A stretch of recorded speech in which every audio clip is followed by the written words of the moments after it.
Welcome to Master Agent Mindset. Today we're going to talk about mindset and what to do when you're reaching a culture that you may not be used to. So today we got Mo here, and Mo, why don't you do us a favor and introduce yourself properly? Introduce myself. So I'm one of the newer agents here with Berkshire Hathaway. I've been in the business for about a year to a year and a half, something like that. And my main source of business is cold calling, just all sorts of prospecting, honestly, expires, for sale by owner, just listed, just sold, just to name a few. And that's kind of what I've been doing and been working well for me, just running into some issues that I'm hoping can be answered today. All right. So why don't you tell us what ended up happening? You had a question and you wanted to have an idea of how to answer it. So why don't you give us a little bit about what happened today? Right. So it wasn't as much of today as it was yesterday. I had an appointment yesterday. It was basically like a lay-down appointment, right? Give a phone call to the guy. Didn't really go much into motivation or anything. He just basically said, hey, can I come by your office at 11 o'clock? At this moment, it's already maybe like 10 o'clock. And, I kind of talked about, why he wants to sell the house, this and that. And he basically said, it's an investment property. I just want to get rid of it. It's too much to manage. I need it sold. Absolutely. And he ends up coming by, and he, comes to the office. I shake his hand and everything like that. And he's a Korean man. And, we're talking and everything like that. And he's telling me to slow down my rate of speech and everything just a little bit so he can better understand me. Which is obviously, normal. And I felt as though there was kind of like a disconnect between us. Not necessarily awkward as in the way of he was shy or I was shy. More of in a way of there was like a boundary set between us where I couldn't get my point across to him, right? I would talk about, hey, what do you think of this home compared to yours in terms of marketing and stuff like that as well. And it felt like he just wasn't getting that message. His mind seemed like it was elsewhere. Right, whether it was focused on some other part of the room or my hand movements as I'm like using them right now, stuff like that. So that was my only question as to, is there something that I should have been paying attention to in terms of body language and things like that could have, obviously helped me in this case? Well, let's break this down. So you talked to someone on an expired list? Yeah, it was an expired listing. And they immediately said, hey, I'm going to give you a shot, but I want to go to your office, right? Yeah. You think that his motivation was that he has an investment property, just wants to get rid of it?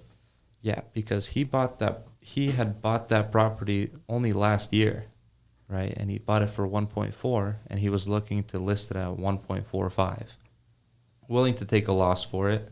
And, given the closing costs, commissions, everything, he just wanted out of it. Given that little of a price gap, it just leads me to believe that it was some sort of money motivator, right? He wasn't cash flowing on the property or just turned out to be a bad investment for him. So that's what ended up happening. Okay, so you're saying that his motivation was basically he just needs to sell the property. I'm going to do that again. His motivation was he just needs to sell the property because he may have made a bad investment. But did he say that?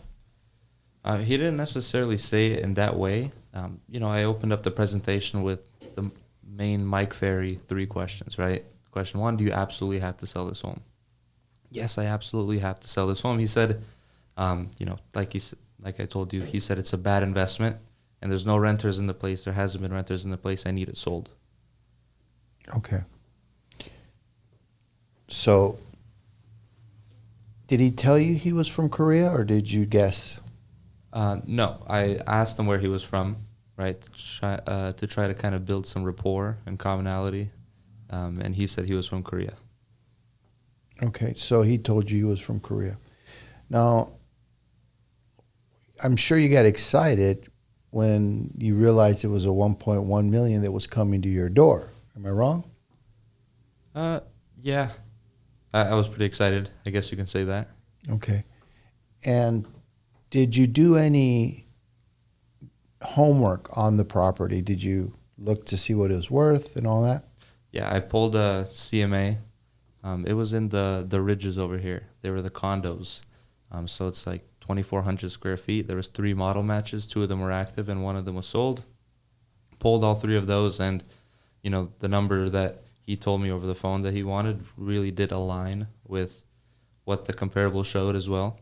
And I did a little bit of research, right? I printed out the photos, kind of compared and contrasted with, his home and everything like that. And I feel like I did my research, the same amount of research I would do for any other listing. Okay. Did you do any research before you met him on Koreans and cultural do's and don'ts? I did not, nothing like that. Okay. Why not? Um, Probably because I was maybe a little naive, didn't think that would play a big role into anything. Okay. And do you believe that now? No, obviously it plays a role, because, given that this appointment lasted maybe 20 minutes, I could tell from the first 10 minutes that it was a done deal, just based off of some, just the feeling and everything like that. So how did it go for the first 10 minutes? What did you do? You shook his hand, then you guys sat down in a conference room, but what was said that you kind of knew it was over? Well, to take it from the top, I started with the Mike Ferry canned presentation, as I always do. First 2 questions: do you absolutely have to sell the home? Number 2, do you want to list the home at a price that'll cost to sell or sit on the market for a while? And number 3, do you want me to handle this sale for you? Right? Then what I noticed from the beginning is when I was talking and I was like, do you, pointing at him practically, his eyes really just focused on my hands. And, I was smiling the whole time, shaking my head, in a yes. He was like tuned out, it seemed like. Kind of like daydreaming, I would say, right? He would stop looking at me in the eyes. So, when I'm talking to you right now, I'm looking at you in the eyes. But he was completely veered off, right? And I wouldn't say it was a lack of interest because he offered to come to my office and everything like that. So right from there, like I said, it just kind of felt as though we were pushing apart instead of building rapport in some sort of way. And I'm not sure what I would attribute that to. But kind of from that beginning, and also looking at the other photos of the homes and everything, he just, from the get-go, just didn't seem like he was that into it. Basically, within the first few minutes, he's made a judgment, and his judgment was, I just have to spend a few more minutes with this young man so I can get the hell out of here so it's not rude. Yeah, that's what it seemed like, because at the end, even when he was like, can I have a business card? And I was like, yeah, they're in my wallet. I'm going to go get it. It was in the bullpen. And he goes, okay, give me the business card so I can go, is directly what he said. Okay. The natural question right now would be for any rook is, what could I have done different so I would have made a $30,000 plus commission? Am I wrong? No, you're exactly right. That is my question as Okay. well. Well, I don't know if you'll like the answer, but here it is. You messed up, man. If you're dealing with any culture that is so diametrically opposed to your culture, you need to do some research on social norms. And if you don't, you've just opened up Pandora's box, because you'll do something inadvertently that could have been prevented, and you could have received that commission check, right? Okay. Well, first thing I would have done was jump online, and I did. And I would have seen that unless an elderly or older Korean man extends his hand, you're not to extend yours. You're not to make eye contact with a Korean man for a long, extended amount of time. And from what I understand, your hand gestures may have been a part of the problem. Okay. One of the things that I teach in my coaching is how to mimic a person's mannerisms so they can feel at ease, and I can get them to where they need to be without having themselves get in the way of a potential transaction which they need. So I'll give you an example. If he goes to a Korean person, man, woman, and they're just crappy as being an agent, but they know all these social norms, and they take the listing, but the listing doesn't sell because, again, they're a crappy agent. Do you think you did this guy any favors? Because he gave you the opportunity first, at least that day, today, yesterday, whatever, right? Did you do him any favors? The answer to that is obviously no. It's rhetorical. So you didn't do yourself a favor, and you didn't do them a favor, right? So when you're sitting in front of someone, and age is important, but if you learn how to mimic them, it's not that important. Because what people want is to do business with people that are like them. So not necessarily a Korean man or woman, but that will follow their cues and make them feel at ease. And so when you're with a person and that person is obviously looking at your hands, the first thing you need to do is see what he's doing with his. If you see that he's sitting on his hands like I'm doing right now, purposely, so that I'm not using them, but yet communicating my point, which, by the way, when you were talking to me, all you did was use your hands, which in your culture may be what they do. You can't talk to an Italian and hold his hands or her hands. My wife's like half Italian. Forget it. She can't talk. It's over. All right. If I hold her hands down, she won't be able to talk. So every culture has a different method, right? And especially one that tells you they're specifically from another culture, you need to research that. And that's, just elementary. But then you also want to watch that person's mannerisms. You want to hear that person's tone. So if they're slow speaking, methodical like I'm being right now, then you need to be slow speaking and methodical right now, right? So at the end of the day, what I'm trying to tell you is people want to do business with themselves in the end. And if you are like them or them, then what happens is you'll get the business. Now, I'll give you an example. In the course, I teach people how to shake a hand. Most people don't even know how. Most guys about your age, they grab someone's hand and they squeeze the crap out of that person's hand, right? So immediately that person's in the defense. Much like this guy, the moment you reach for his hand, culturally, he feels like you're disrespecting him.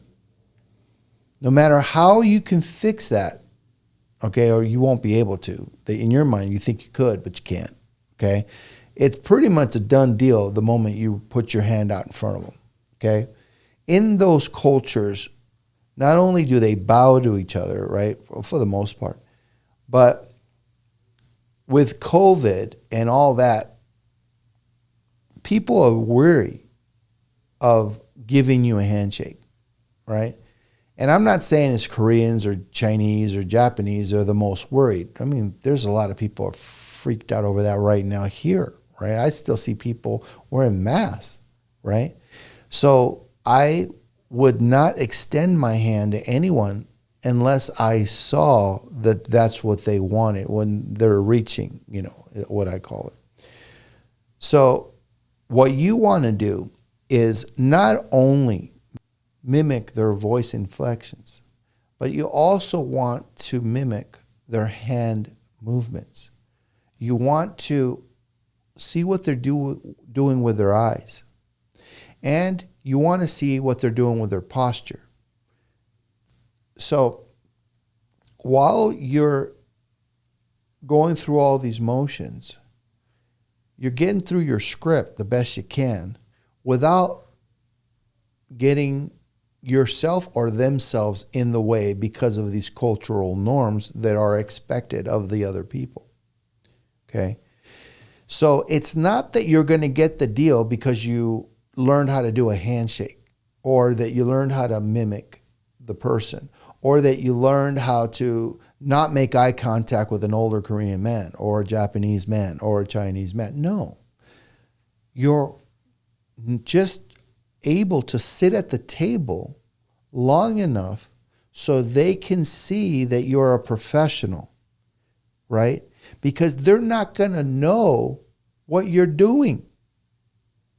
They're going to think this is how you act and this is who you are, just like them. Does that make sense? Mm-hmm. That's hard to teach.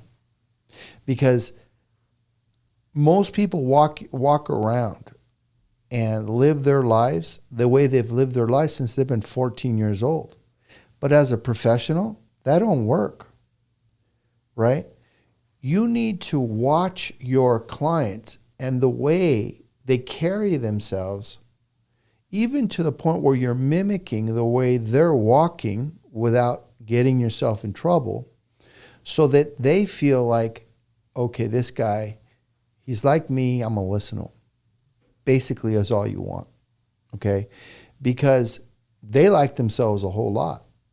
So they figure that you're a good dude if you're like them. Now, I can't tell you how many times I've had people raise their voice at me, for example, get upset over, not because they're mad at me necessarily, but for example, I have a listing and the guy's male and the buyer's agent does something stupid that I have to tell my client about. The first thing they do is have their natural reaction, whatever their natural reaction is, and they get upset. And so when they get upset and they raise their voice, I come back at them a little lower in octave than they are to bring them back down. So, for example, they say, that son of a SO, blah, blah, blah, da, da, da, da, da, da. I can't believe he's asking for this. I just put a new roof on. Oh, my gosh, this is crazy, dude. Is this normal? Is this normal? And I say, no, it's not normal. It's kind of crazy. And you're right to think this way, but we need to sell the house and you need to replace a couple towels, sir. It's going to cost you about $300. Oh, okay, yeah, well, that's not that bad, I guess. You see what I did there? I met them where they were, and then I walked them back down, okay? So in this case, you had someone that legitimately wanted to do business, not with you, but with someone like them. You were being interviewed. But there is something else. I'm not going to have you guess, but I can just tell you.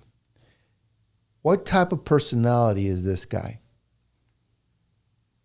I'm going to tell you, and I'm not going to have you guess, but it's a driver. What did this guy do? He's a soft driver. He's not a hard driver, right? What did he do?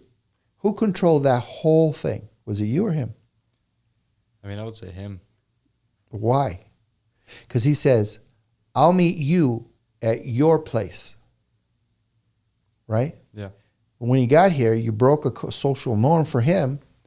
He couldn't wait to get out. He was done. Driver. Now, who's the easiest of all the personality types to close? Driver. Why? I believe it's because they're straightforward people. You tell them what they want to hear, and they'll do business with you.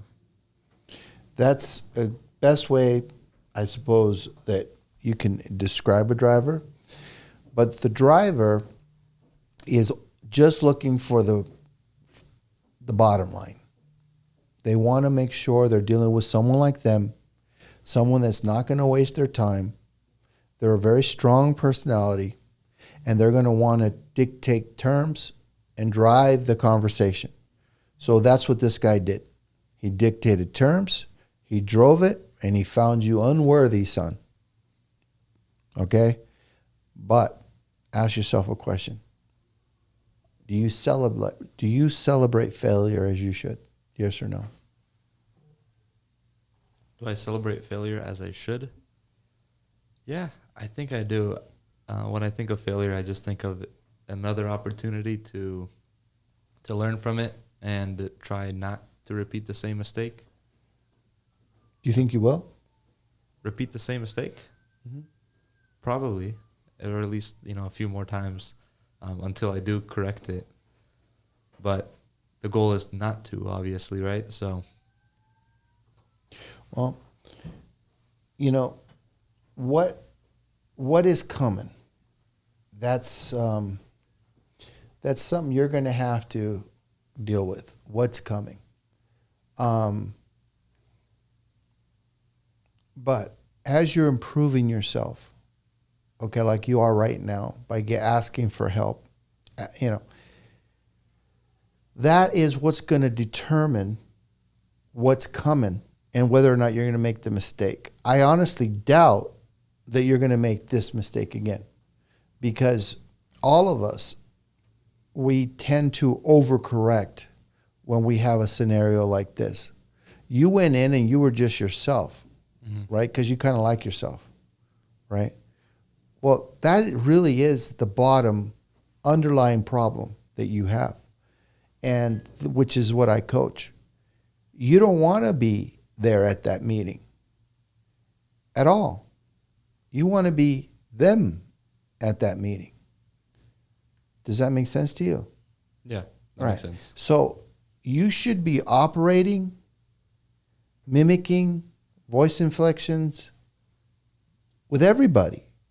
Had you been doing that with everybody, regardless of Korean, Russian, Italian, then you would have had a higher probability of taking down that listing. Now, I'm not saying you would have gotten that listing anyway, but if you were not present and he was present, right, then you would have been able to convey your message, and he would have had the opportunity to decide after whether or not he was going to work with you. But because you were present at that opportunity and not him, now to be clear, what I mean is you're physically present, but because you've learned how to mimic them, they feel like they're basically talking to a long lost friend, right? When I meet people and I'm working with people, I try to keep my dominant traits down. A lot of people don't like my dominant traits. And so it makes it very difficult for me to pick up on sales if I were to just be myself. Is that bad or good? The answer is, if I'm not getting the listing, it's bad. If I'm not selling the car, it's bad. If I'm not doing anything else in any other field, it's bad. So to be myself is overrated. I don't want to be myself. I want to be them. I want them to feel so good about their experience with me because I was so close to being very agreeable like them that at the end, I get to help them. And when they see how much of a professional that I am, what ends up happening, Mo, is they turn around and they refer their friends. because they feel that at ease with me, that they know they would never cross these lines with their friends, that they know because I'm like them, I wouldn't either. So that's how you build trust. So they trust me to do a professional job and help them get it done. And it doesn't matter what profession you're in. So this lesson is way deeper than you walked in initially believing. See, when you walked in initially believing, you thought that you just had to change for North Korean and that you didn't understand their social norms. And I'm telling you, you have to change for everyone. You have to be anyone. And if you do that, you're taking Bruce Lee's advice. You've become water, my Daniel-san. You've become what people most relate to, right? So you got to lose Mo. You're a nice guy, handsome guy, the whole bit, but you got to become them. You'll get a lot more listings. You'll get a lot more closed buyers. You'll get a lot more respect. You'll have a lot more friends, right?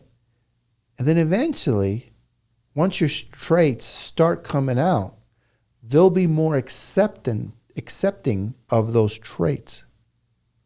And then once that happens, now you've solidified a really good friend, because now you won't be able to keep all those traits down. Like if you're a driver, for example, it will slip, right? But they'll see it as a benefit, because they'll say to themselves, wow, this guy, you know what? He's strong. He's going to be able to help me do this and do the other. So now the initial interview, meeting, phone call, you need to be very attentive to their voice, how they speak, what they say, and you need to do conversational selling, right? And in that conversational selling, you need to mimic who they are best you can without being disingenuous, which is an art.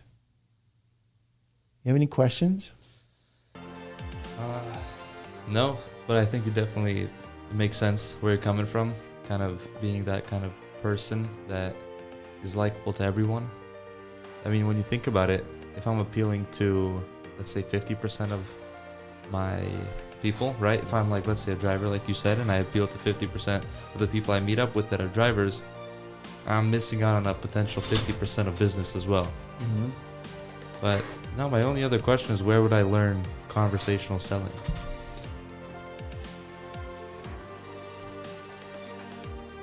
Well, this is my best Chester Cat smile.